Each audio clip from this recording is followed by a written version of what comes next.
শিক্ষানুষ্ঠানসমূহত দেখা যায় 50 বছৰ পূৰ্ণ হোৱাৰ লগে লগে এটা উৎসৱৰ তেওঁলোকে আয়োজন কৰি সেইটো হৈছে সোণালী জয়ন্তী উৎসৱ।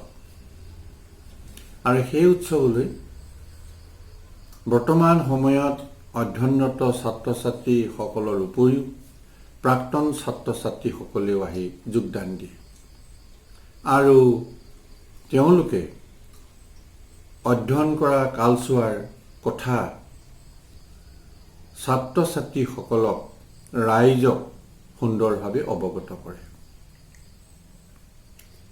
এই অনুষ্ঠানটো দৰাচলতে এটা অতি মূল্যৱান অনুষ্ঠান আৰু এই অনুষ্ঠানটোৰ জৰিয়তে এখন বিদ্যালয়ে কিমানখিনি অগ্ৰগতি লাভ কৰিলে, ছাত্ৰ ছাত্ৰীসকল কিমান দূৰ পঢ়া শুনাৰ ক্ষেত্ৰত আগবাঢ়ি গ'ল আৰু নিজকে প্ৰতিষ্ঠা কৰিছে ইত্যাদি সম্পৰ্কে ৰাইজ অৱগত হয়।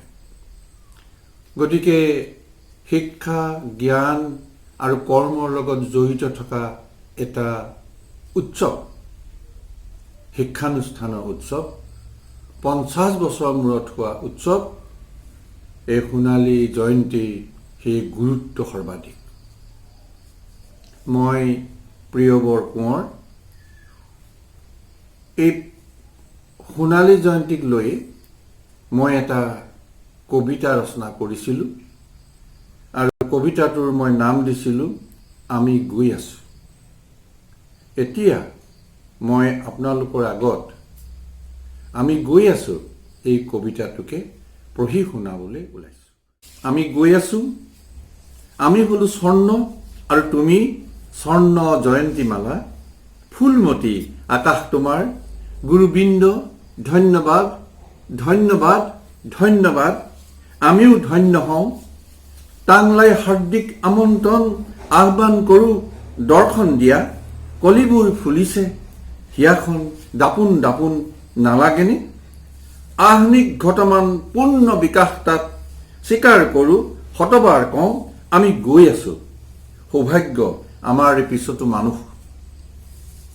ছাত্ৰমখাৰ পুষ্প সৌৰভ ৰেণুহনা মুখ, আহ কিমান যে হ'ল তোমাৰ মোৰ দিন ৰাতিবোৰ, আহি আহি কেনেকৈ কেনেকৈ গুচি গ'ল।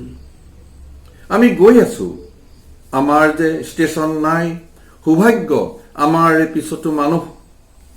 আমি ৰচিলোঁ বুৰঞ্জী এখন অৰ্ধ শতিকাৰ গৰ্বানন্দ, সময়বোৰ কটালোঁ জীৱনো গ্ৰহিলোঁ সৰ্ব সৰ্বতী সৰ্বানন্দ।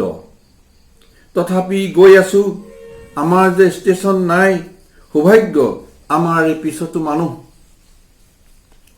দিনত ফুলে তগৰ মালতী কপৌবোৰ, ৰাতি হলে পুষ্প বাগত নৈখৰাণী, অধ্যয়নৰ বুকুত জ্ঞানৰ বন্তি জ্বলে, লৈ লৈ মেট মৰা অমৃতবাণী। বন্ধুসকল বহুদূৰ বাট, গতিৰোধ শূন্য অন্তৰেখা, কিম্বা নাই তাতে লক্ষ্মণ ৰেখা, আমি গৈ আছোঁ আমাৰ পিছতো মানুহ।